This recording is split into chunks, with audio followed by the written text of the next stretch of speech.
It was an icy day on the island of Sodor. The engines were working very hard. They didn't mind the cold because they had toasting hot fireboxes to keep them warm. That evening, Sir Topham Hatt came to the sheds. He said. They said eagerly, and Sir Topham Hatt drove away. Teased Thomas. Percy whistled nervously. Sniffed James. Teased Thomas. Said James. James knew Jack Frost wasn't scary, but poor Percy wasn't so sure. Percy shivered.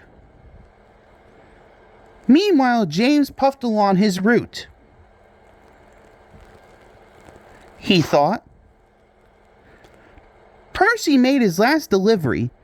The station master was very pleased to see him. He cried. Percy said. So Percy's driver parked him in a siding with only a lantern for company. Said Percy. Chuckled his driver. And then his driver and fireman went home to bed.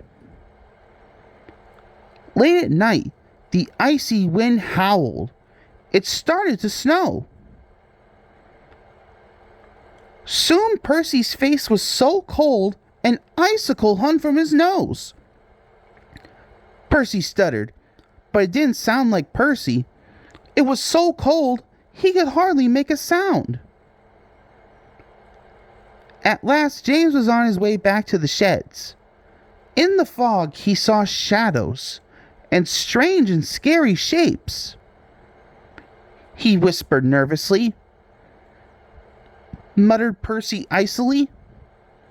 Cried James, and he raced away as fast as his wheels could carry him.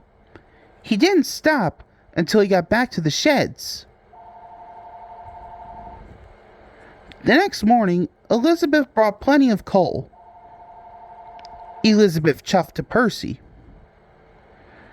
The firelighter started Percy's fire. Soon his ice mask melted away. Tooted Percy happily, and soon he was as warm as toast. When Percy arrived at the sheds, James was bragging to the other engines. James huffed. Teased Percy, and all the engines whistled, including James. But Percy's was the loudest whistle of all.